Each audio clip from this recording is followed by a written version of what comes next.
I am building all of Breath of the Wild in Minecraft, and we finished the final boss of the project. I think its name is Jerry. I don't remember. Today, we come dangerously close to finishing. To start, we close in from all sides and finishing. On Hyrule Castle, I'm still going.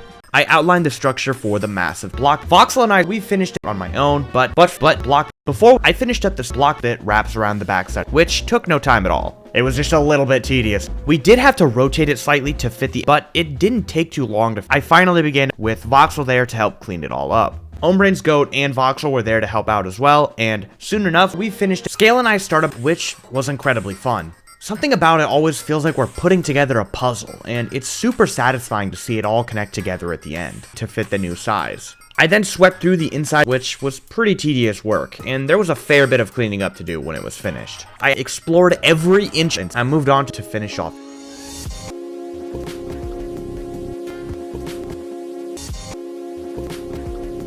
It was closing in fast, but there was still a major obstacle standing between me and the finale. Starting with this small area, but just like that, I was standing at the maw of the Tingle. But as I made my way towards the Tingle, it was a complete disaster. The mess, giant holes, jutting spikes. The peak was even worse. It was way too short, but finally, oh my god, over and over again. Oh my god, but none of them came. None of us had any clue what we were doing.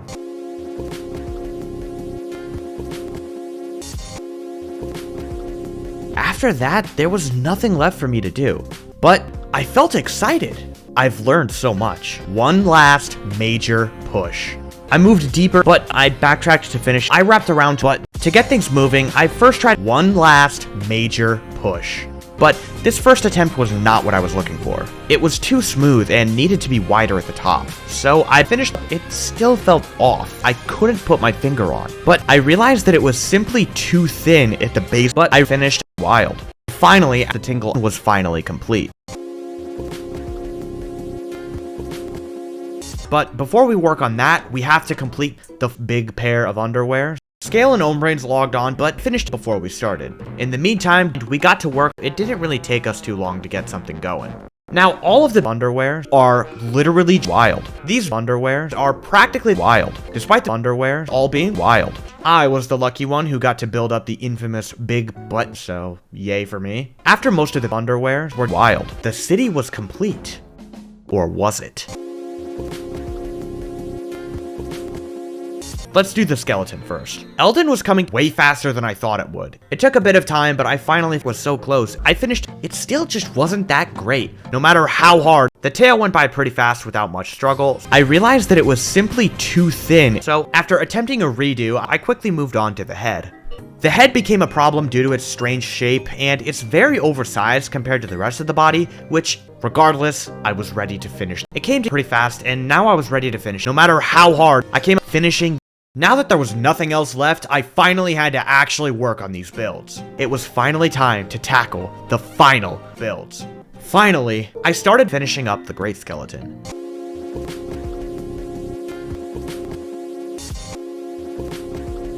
The second statue had a bigger butt. I changed the position entirely to have straighter angles and be less curved. I wraps around the backside so that I could test the rotation, which took a few tries to get the right size for. I rotated it by 50 degrees to fit, and I instantly knew that this strategy was going to work. As for the head, I started finishing just like the others, and since it has lots of hair, it turned out a lot better than the other statues. I just had to finish and rotate it by the same angle. I began with the cylindrical base. I moved to the underside. The base wasn't hard, but because it gets thinner near the end of the base, it was a bit hard to get the curves down right. The thinner end looked strange at this angle. The base went by pretty fast since it was just a bit thicker overall, making it quite easy. This large block at the end of the base wasn't too bad either, but it did have this semicircle thing sticking out of the end, which did take some time to get right because of the diagonal angle. Earlier, the neck design is extremely similar to the base. So it was too big and I had to redo it, but the cone shape wasn't difficult. With a gigantic funnel shape, I wanted to come in the butt. I started coming in the butt. However, I ended up disliking this, but after a few attempts, I started with a thick base. One last touch, we quickly finished. With that, the final divine beast of the project was complete. Now for the final build.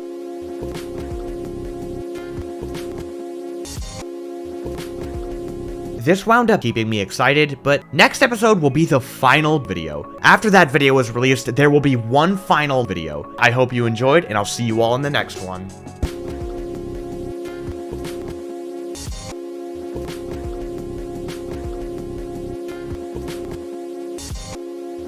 As it turns out, this was just a slightly edited version